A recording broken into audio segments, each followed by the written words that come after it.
The medical transport ship shuddered as it dropped out of faster-than-light travel. Inside the treatment bay, Captain Rella pressed her scaled hands against the glass of the incubation pod and felt her heart sink. The tiny creature inside was dying, and there was nothing more she could do. Pip, as the crew had named the hatchling, lay motionless except for shallow, struggling breaths. The crystalline feathers that should have sparkled with vibrant colors had faded to a dull, lifeless gray. Every monitor surrounding the pod flashed red warnings. Organ failure, cellular breakdown, neural activity dropping. The numbers kept getting worse no matter what Rella tried. "Captain, we've attempted every protocol in the database," said Medical Officer Trath, his voice heavy with defeat. "The regeneration nanites aren't working. The cellular reconstruction failed. Even the temporal stasis field couldn't stop the deterioration." Rella knew he was right. They had used technology that could heal almost any injury, cure any disease, reverse damage that would have been fatal to most species. But Pip kept slipping away. The hatchling had been found abandoned on a trading station, already sick, already fading. No one knew where the parents were or what had happened. All they knew was that a baby was dying, and their advanced medicine was useless. "How long?" Rella asked quietly. 6 hours, maybe less. Rella closed her eyes. In her 3 decades as a physician, she had saved thousands of lives. She had studied at the finest medical academies in the galaxy. She had access to technology that seemed like magic to primitive worlds, and yet this tiny hatchling was beyond her reach. "There is one option," said Dr. Yana, a younger physician who had been reviewing old medical texts. "It's unconventional. Actually, it's considered pseudoscience by most of the council." "Tell me," Rella said. "There are reports mostly anecdotal about humans. They have this ability to heal through emotional connection. Other species have documented cases where dying patients recovered under human care when all technology failed. The medical council dismisses it as superstition, but the data exists. Humans?" Trath made a dismissive sound. "They're barely spacefaring. Their medicine is centuries behind ours. They still use physical surgery and chemical compounds." "I know how it sounds," Yana continued. "But what if their primitive methods preserve something we've lost? What if there's more to healing than technology?" Rella looked at Pip again. The hatchling's breathing had become even more labored. They were running out of time. The logical choice was to accept the inevitable, to let nature take its course. That's what the medical council would recommend. That's what her training told her to do. But Rella hadn't become a doctor to give up on patients. "Set course for Earth," she ordered. "Find me the best human caregiver they have." The crew stared at her in shock. Trath opened his mouth to protest, but Rella cut him off with a sharp gesture. "I don't care if it's against protocol. I don't care if the council thinks I've lost my mind. That baby deserves every chance, even an impossible one." The ship changed course, accelerating toward the small blue planet that humans called home. Rella filed the emergency request, knowing it would cause chaos in both human and galactic bureaucracies. She didn't care. She watched Pip struggle for each breath and felt something her species had tried to evolve beyond. Desperate, irrational hope. Hours later, the ship descended through Earth's atmosphere. Rella had expected to land at a major medical facility in one of the human cities. Instead, their research had identified a single individual with the highest success rate for treating dying animals. A veterinarian named Grace Wellington who ran a small clinic in a rural area called Montana. The landing kicked up dust across an empty field. Rella carried Pip's portable incubation unit down the ramp, flanked by her medical team and a group of nervous human officials who had no idea what to do with an alien emergency. They walked toward a simple building with weathered wood and a sign that read, "Wellington Animal Clinic." A human female emerged, wiping her hands on her pants. She had kind eyes and moved with calm confidence despite the crowd of aliens approaching her door. This was Grace Wellington. "Are you the veterinarian?" Rella asked, her translator converting the words to English. "I am," Grace said, looking at the strange group with more curiosity than fear. "They told me you have an emergency, but they didn't explain much else." Rella opened the incubation pod. Grace stepped closer and looked inside at Pip. Her expression changed immediately, shifting from confusion to something Rella recognized across all species: compassion. "Oh, you poor little thing," Grace said softly. She reached toward Pip, then hesitated, looking at Rella. "May I?" Rella nodded. Grace gently lifted the hatchling from the pod. Pip was so small in her hands, weighing almost nothing. The hatchling didn't even open its eyes. What's wrong? Grace asked, cradling Pip carefully. Everything, Rella said. Complete organ failure. We've tried every treatment we have. Nothing works. By our estimates, this hatchling has less than 6 hours left. Grace examined Pip with gentle touches, checking breathing, looking at the dull feathers, feeling the cold skin. Her face showed sadness, but not hopelessness. That surprised Rella. Bring me everything you have on their species biology, Grace said, already walking back into her clinic. Nutritional needs, temperature requirements, all of it. And someone help me set up monitors in my living room. You'll try to save the hatchling?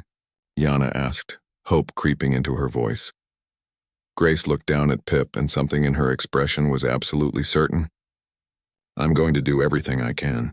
This baby isn't dying today if I have anything to say about it. She disappeared into the clinic, still holding Pip close. Rella and her team followed, carrying equipment and data files. As they worked to set up a treatment area, Rella watched Grace wrap Pip in a heated blanket and hold the hatchling against her chest. Grace began talking to Pip in a soft, continuous stream of gentle words. Nonsense, really. Comfort and promises that everything would be okay. The kind of emotional, unscientific approach that the medical council would have mocked. But on the monitors, Pip's heart rate stabilized. Just slightly. Just barely. But it stabilized. Rella stared at the readings and felt that irrational hope grow stronger. Maybe the old stories about humans were true. Maybe they did have something that technology couldn't measure or replicate. Maybe Pip had a chance after all. Grace refused to leave Pip's side even as exhaustion crept through her body. She had transformed her living room into a makeshift intensive care unit, surrounded by both human medical equipment and alien technology she barely understood. The Quiller medical team had tried to explain the advanced monitors, but Grace trusted her own instincts more than flashing screens and numbers.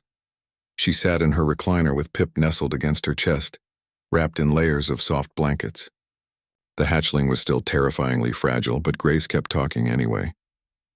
She told Pip about the mountains visible through her window, about the deer that came to drink from the stream behind her property, about her dog Bailey, who was currently watching them with confused curiosity from across the room. You're going to love it here, Grace said quietly, stroking one finger along Pip's crystalline feathers. When you're stronger, I'll show you everything. The aspens turn gold in autumn. You'll think they're the most beautiful things you've ever seen.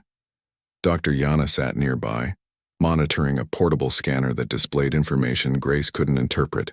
The young Quiller had barely moved in hours, watching everything Grace did with intense focus. Several other alien scientists had set up equipment around the room, recording data, measuring electromagnetic fields, tracking biological responses. Your heart rate increased when the hatchling's breathing became irregular, Yana said suddenly, and your stress hormone levels spiked. Then you took 3 deep breaths and began speaking in a lower tone. Your hormone levels normalized and Pip's breathing stabilized. I was worried, Grace said simply, so I calmed myself down. Being anxious doesn't help either of us. But how did you know to do that? How did you know your emotional state would affect the hatchling? Grace looked at Yana with surprise. Don't your babies respond to their parents' emotions? All creatures do. If you're scared, they're scared. If you're calm, they feel safer. Yana made notes on her data pad, her expression troubled. We've evolved beyond such primitive connections. Our hatchlings are raised in optimal conditions with regulated environments. Emotional variables are considered contaminants that interfere with proper development. That sounds lonely, Grace said softly. The words seemed to shake something in Yana. She looked at her equipment, then at Pip cuddled against Grace's heartbeat, and her face showed confusion that might have been the beginning of understanding. Night fell. The alien team worked in shifts, but Grace stayed awake. She knew that Pip needed constant contact, needed to feel that someone was there. She had learned this from years of rehabilitating injured birds and abandoned animals. The ones who survived weren't always the ones with the least severe injuries. They were the ones who felt connected to something, who had a reason to fight. Around 2 a.m, disaster struck. The monitors started screaming warnings. Pip went completely still. Grace felt the tiny body go limp in her arms. The heartbeat she had been monitoring through touch disappeared. No pulse detected, one of the Quiller physicians announced, rushing forward. The hatchling has expired. We should preserve the body for study.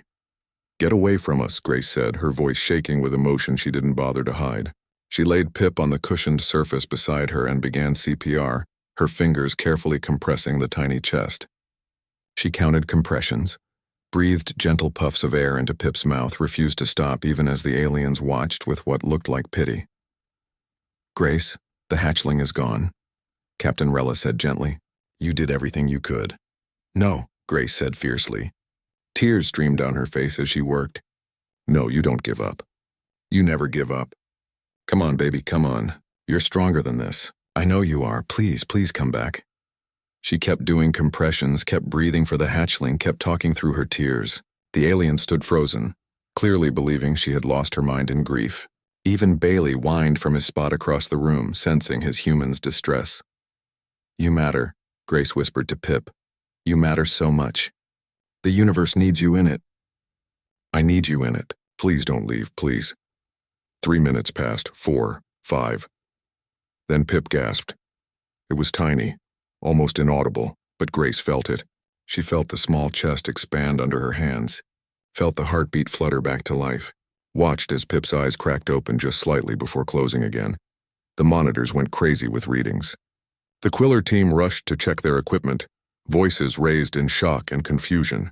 Words like impossible and unprecedented filled the room. Grace just gathered Pip back against her chest and sobbed with relief. That's it, she whispered. That's my brave baby. You're going to be okay. I promise. I've got you. Captain Rella stared at the monitors, then at Grace, then at Pip. By all medical understanding, that should not have been possible. The brain was without oxygen for too long. The organs had ceased function. There was no neural activity. But Pip's here, Grace said, not caring about the science. That's all that matters. Dr. Yana was frantically recording everything. When Grace became distressed, Pip's condition worsened before the cardiac arrest. But when Grace expressed hope, determination, refused to accept death, something changed. Look at these readings. There's a connection here we don't understand. It's not just physical medicine. It's something else. It's love, Grace said quietly. That's not complicated. The alien scientists looked at each other. To them, love was a chemical reaction, an evolutionary impulse, something to be understood and controlled. They had never considered it could be medicine. Over the next days, Pip continued to improve in ways that defied all predictions. The hatchling began eating small amounts, started responding to sounds, showed interest in the world beyond the blankets. The crystalline feathers began to change color at the base, shifting from gray to pale blue. Grace maintained constant contact. She sang songs from her childhood, read books aloud even though Pip couldn't understand the words, introduced the hatchling to simple pleasures like warm sunlight through the window and soft textures. She let Bailey sniff Pip carefully, teaching both of them that family came in all forms. The Quiller observers documented everything, struggling to quantify what they were seeing. They measured hormone levels, tracked neural development, analyzed the electromagnetic resonance between Grace and Pip.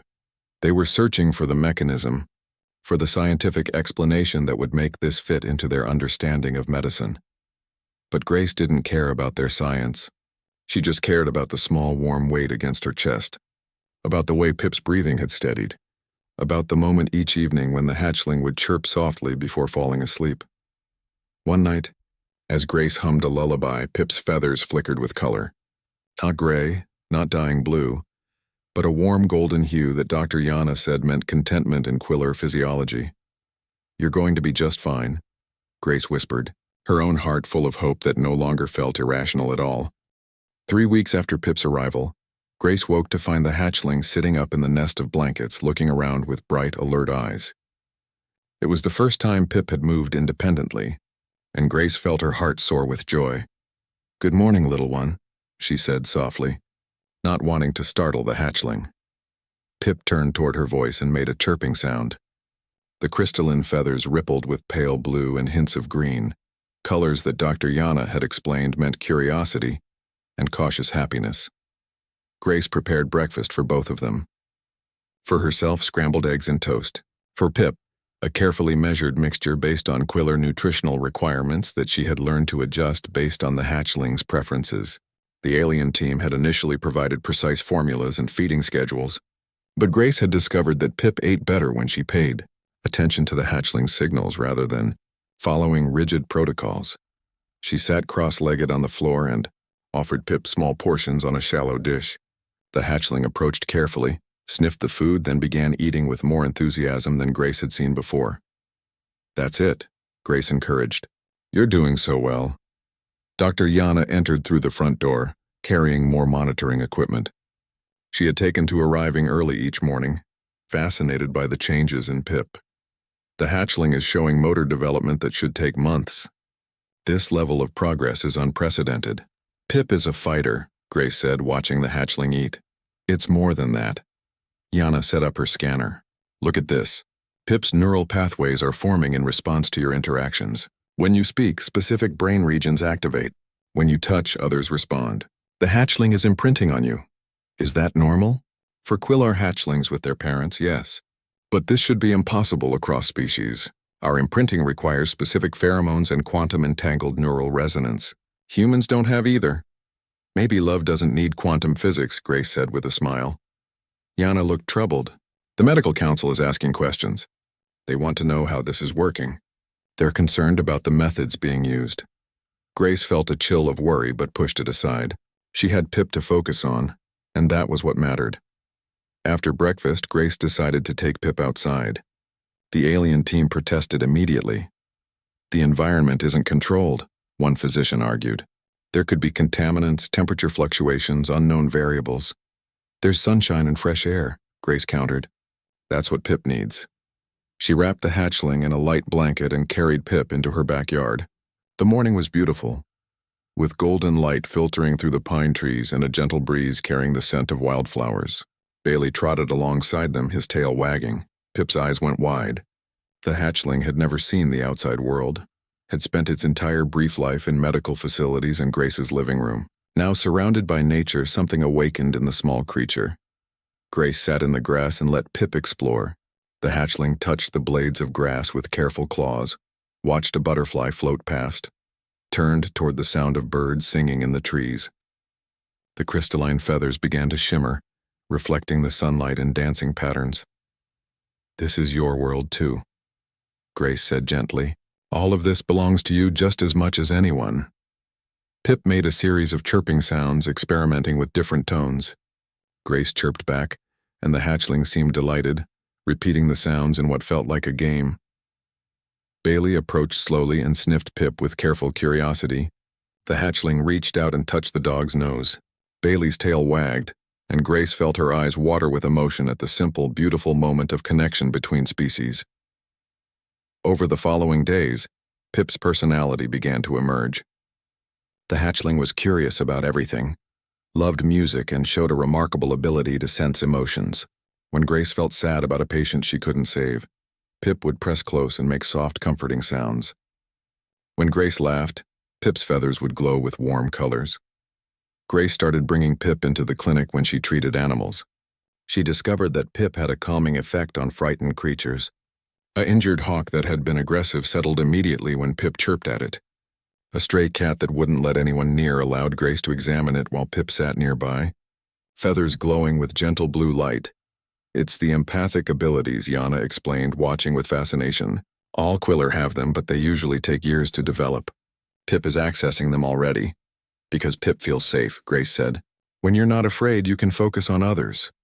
One evening, as Grace sat reading aloud from a children's book, Pip suddenly made a new sound. It wasn't a chirp or a whistle. It was an attempt at words, rough and imperfect but unmistakable. "Mama." Grace froze, the book forgotten in her hands. She looked at Pip, wondering if she had imagined it. Pip looked back at her and tried again.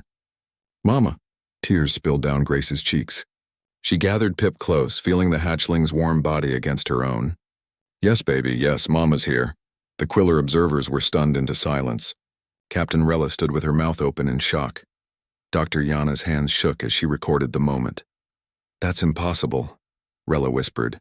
"Quillar hatchlings don't speak for months after hatching, and never in alien languages." But Pip snuggled into Grace's embrace, feathers glowing the warm gold that meant love and safety, and repeated the word again. Mama, Grace didn't care about impossible. She didn't care about the science or the protocols or what the medical council thought. She held Pip close and felt a bond that went deeper than species, deeper than biology, deeper than anything she could explain.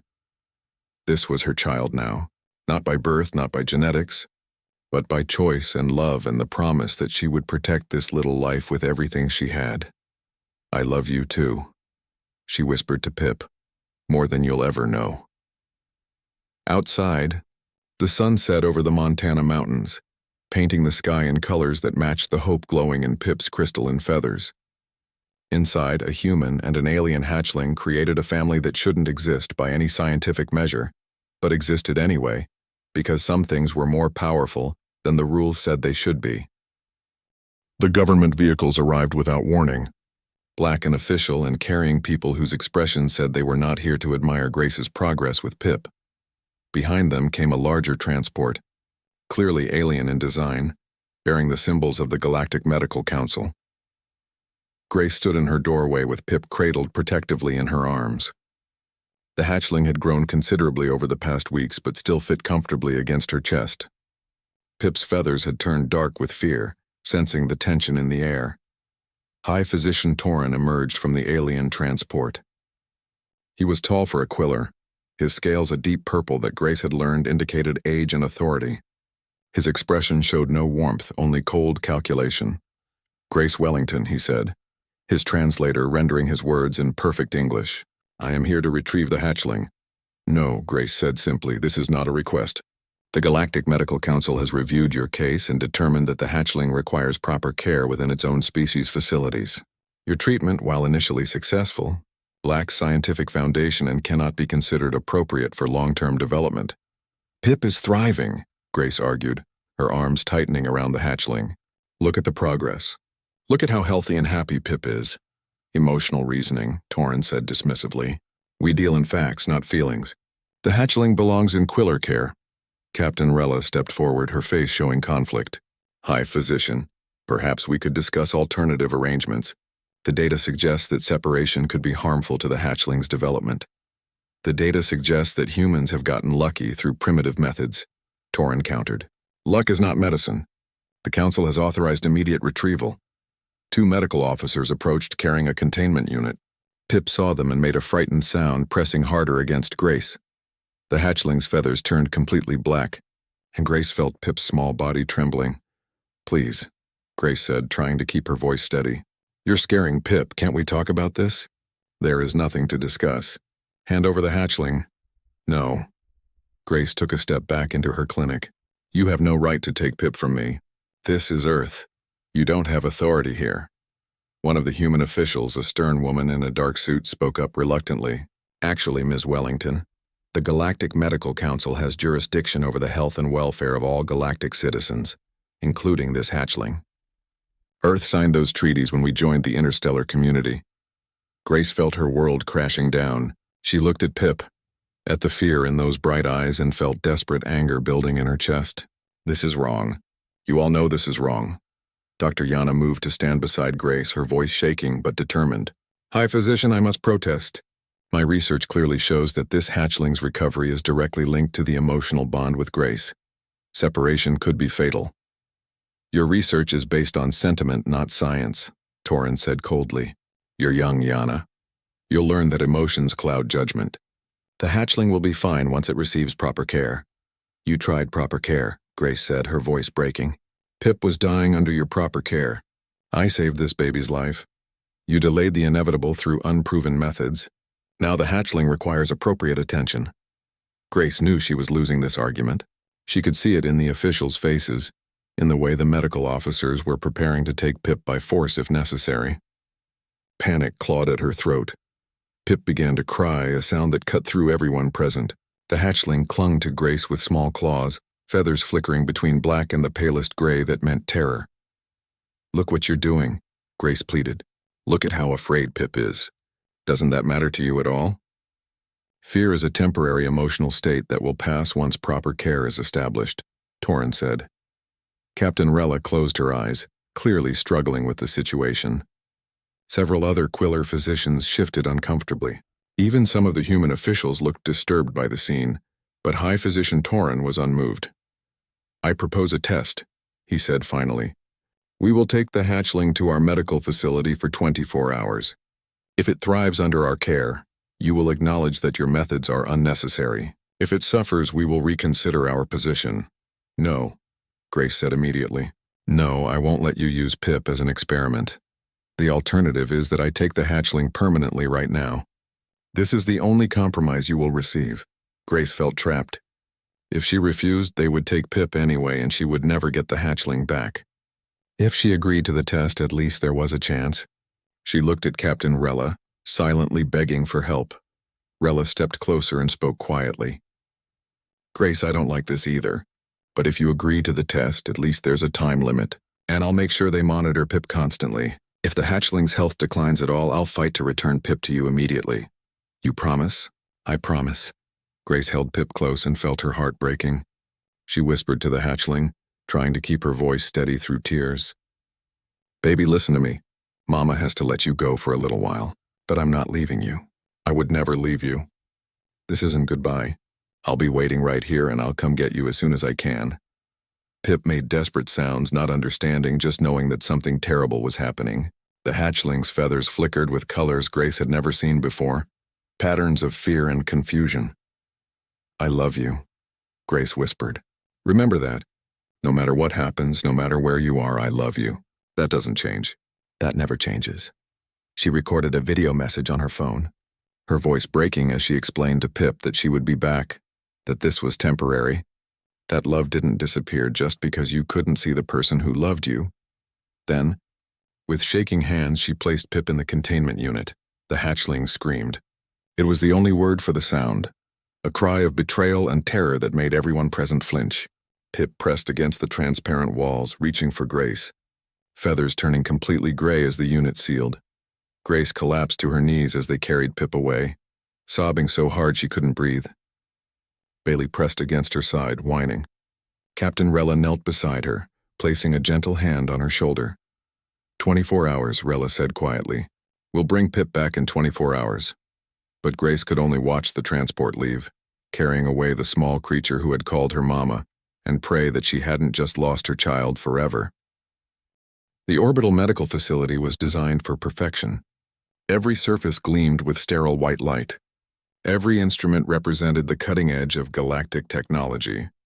Every protocol was calculated for optimal results. And in the center of all this perfection, Pip was dying again. High Physician Torin watched the monitors with growing concern. The hatchling had been placed in an environment with ideal temperature, humidity, and atmospheric composition. The finest nutrients were being delivered through automated systems. Medical scanners monitored every biological function. Everything was exactly as it should be, but Pip wouldn't eat. Wouldn't move. The crystalline feathers had faded to the same dull gray they had been when the hatchling first arrived on Earth weeks ago. "Administer appetite stimulants." Toran ordered. "We've tried 3 different types," a medical officer reported. "None are having any effect." "Then adjust the neural pathways to increase hunger response." "That's not working either, High Physician. The hatchling system is shutting down despite all our interventions." Torin's jaw tightened. This shouldn't be happening. They had the best medical technology in the galaxy. They had every resource available. One primitive human with no advanced equipment shouldn't be able to do something they couldn't. Dr. Yana entered the treatment room, her face pale with worry. She had been monitoring the situation remotely, and the readings terrified her. "High Physician, Pip's condition is deteriorating rapidly. Heart rate is dropping, temperature falling, neural activity decreasing. This is following the exact pattern we saw before Grace intervened." "Impossible. The hatchling has everything it needs, except Grace." "That's emotional superstition, Doctor. Science doesn't work that way." But the monitors didn't care about Torin's theories. They just kept flashing warnings as Pip slipped further away. On Earth, Grace wasn't doing much better. She sat in her empty living room, staring at the spot where Pip's blanket nest had been. She had called the orbital facility 8 times in 6 hours, each time being told the same thing. The hatchling was receiving excellent care, and there was nothing to worry about. But Grace knew better. She could feel in her bones that something was wrong. The bond she had formed with Pip wasn't something that could be measured or explained, but it was real. And it was screaming at her that her baby needed her. Bailey pressed his head into her lap, offering what comfort he could. Grace stroked his fur absently, her eyes red from crying, watching her phone and waiting for news she feared would break her heart. The call came at hour 16 of the separation. "Grace, it's Yana." The young doctor's voice was tight with panic. "Pip is in critical condition. The hatchling stopped breathing 3 minutes ago. We managed to restart the heart, but barely. You need to know that Pip might not survive until the 24 hours are up." Grace felt her whole world stop. "I'm coming up there. They won't allow it. High Physician Torrin says the test must continue. I don't care what he says. Pip is dying. Let me talk to my baby. That's not protocol, please." Grace's voice broke. "Please, Yana. If Pip dies without hearing my voice, I'll never forgive myself. And neither will you." There was a long silence. Then Yana said, "I'm setting up a video link. If I get in trouble for this, so be it." Minutes later, Grace's phone connected to a feed from the medical facility. She saw Pip lying motionless in the treatment unit, surrounded by machines and monitors and everything that was supposed to save lives but was failing to save the one that mattered most. "Pip," Grace said, her voice shaking. "Baby, can you hear me?" On the screen, Pip's eyes fluttered open. The hatchling's head turned toward the sound, searching. "I'm here," Grace said, tears streaming down her face. "Mama's here. I know you can't see me, but I'm right here with you.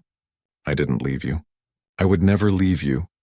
Pip's feathers flickered, just barely, from gray to the palest hint of blue.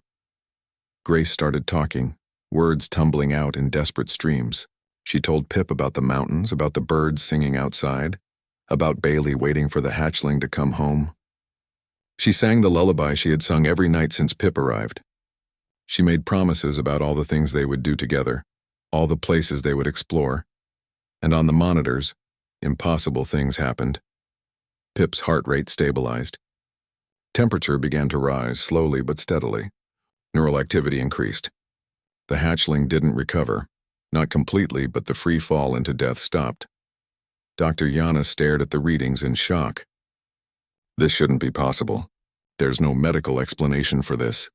"There is an explanation," Captain Rella said quietly, having rushed to the facility when she heard about the crisis. "We just don't want to accept it. Look at the data, Yana. When Grace speaks, specific neurochemicals flood Pip's system. Oxytocin, dopamine, and serotonin. The same chemicals our advanced medicine tries to replicate artificially. But Grace triggers them naturally, through emotional connection. The bond between them creates biological responses we can't duplicate with technology." High Physician Torrin stood frozen, watching the monitors, watching Pip respond to a voice transmitted across space. His entire worldview was crumbling around him, but he couldn't deny what he was seeing. "The test is over," Captain Rella said firmly. "Get Grace up here now, or I will file formal charges against you for negligence and endangering a patient." Torrin wanted to argue, but he looked at Pip clinging to consciousness by the thinnest thread and knew he had lost. Authorized emergency transport for the human. Grace didn't wait for an official ship. Captain Rella had already sent a fast shuttle to Earth, piloted by a human who understood that sometimes rules needed to be broken. Grace made the journey in record time, her heart pounding, her hands shaking, praying she wouldn't be too late. She burst into the medical facility, ignoring protocols and security, following the sound of alarms to the treatment room where Pip lay surrounded by failing technology. "Let me in," she demanded. The moment the containment field dropped, Grace gathered Pip into her arms. The hatchling was so cold, so still, barely breathing, but Pip pressed against Grace's heartbeat and took a deeper breath. "I'm here, baby," Grace whispered, sitting down right there on the floor, holding Pip close. "Mama's got you. You're safe now. I'm so sorry. I'm so sorry." Pip's feathers began to change color, shifting from death gray to pale blue to hints of green and gold. The monitors showed cascading improvements. Heart rate rising, temperature normalizing, neural activity increasing. The hatchling made a small sound, weak but present. "Mama." Grace sobbed and held Pip tighter. "Yes, baby, yes, Mama's here, and I'm never letting anyone take you away again." Around them, the Quiller medical team stood in silence, watching their advanced facility being outperformed by a human sitting on the floor, holding a dying hatchling and loving it back to life. 6 months had passed since the disastrous separation experiment, and the galaxy was still arguing about what it meant. The Galactic Medical Council had been forced to convene multiple emergency sessions. Papers were published, theories debated, old certainties questioned. But for Grace and Pip, life had settled into something beautiful and ordinary. Pip was no longer the tiny, fragile hatchling who had arrived dying in Grace's arms. The young Quiller had grown strong and healthy, crystalline feathers shimmering with vibrant colors that reflected a happy, confident personality. Pip could glide short distances now, spoke in full sentences mixing English and Quiller words, and had become an essential part of life at the clinic. Grace watched as Pip carefully approached a frightened rabbit that had been brought in with a broken leg. The rabbit was trembling, eyes wide with terror, but when Pip chirped softly and extended one small clawed hand, the animal calmed. Pip's empathic abilities had developed beautifully, allowing the young Quiller to sense and soothe the fear in injured creatures. "Mama, the rabbit is scared because it thinks we'll hurt it," Pip explained, feathers glowing gentle blue. "Can you tell it we're helpers?" "You just did, sweetie," Grace said with a smile. Look how much calmer it is now. A transport ship landed outside, and Grace recognized it as Captain Rella's personal vessel. The Quiller physician had become a regular visitor, bringing supplies and equipment, but more importantly, bringing friendship. Rella emerged carrying data pads and looking tired but satisfied. "The council made their final decision," Rella announced. "Humans have been officially reclassified in the Galactic Medical Database as intuitive healers. Class Alpha. Hospitals across 12 systems are requesting human consultants for their pediatric care units." "That's wonderful," Grace said. "But I hope they understand that we can't just show up and make everything better." "This isn't magic. It's about connection, about taking time, about actually caring. That's exactly what Dr. Yana's training program teaches. She's developed a whole curriculum based on your methods. They're calling it the Wellington Protocol." Grace felt embarrassed by the name, but pleased that others might benefit from what she had learned with Pip. "How is Yana doing?" "Thriving. She's become one of the most respected physicians in the council. Turns out questioning old assumptions is good for science." Rella smiled. High Physician Torin, on the other hand, has retired. "I think watching Pip recover shattered something in his worldview that he couldn't repair. I almost feel sorry for him." "Don't. He learned humility, which he desperately needed." Pip glided over, landing with only a small stumble. "Aunt Rella? Did you bring me anything?" "Pip, that's not polite," Grace chided gently. But Rella laughed and produced a small package. Inside was a beautiful crystal that glowed with internal light. "This is a memory stone from our homeworld. It records emotions and preserves them. I thought you might like to keep your happy moments stored." Pip's feathers glowed brilliant gold with joy. "Thank you. I'll save all my favorite times with Mama." As Pip ran off to examine the gift, Rella turned serious. "Grace, I need to tell you something. The Quiller government has made you an offer. They want you to come to our world as the chief advisor for pediatric care. The position comes with tremendous resources, access to any technology you need, and compensation that would make you wealthy beyond imagination." Grace didn't even hesitate. "No, thank you. You don't want to think about it." "I don't need to. My place is here in this small clinic with Pip. I don't need wealth or status. I have everything that matters." Rella looked at Grace with deep respect. "I told them you'd say that. But I had to ask officially." She paused. "There is one thing, though. We have another hatchling, recently rescued from abandonment. The medical team has tried everything, but the pattern is familiar. Would you be willing to take another child?" Grace thought about her small home, her simple life, the enormous responsibility of caring for one alien child, let alone two. She thought about sleepless nights and constant worry and the challenge of raising a being from another world. Then she looked at Pip, playing happily with the memory crystal, healthy and loved and whole. "Yes," Grace said. "Of course, yes." 2 days later, a new hatchling arrived.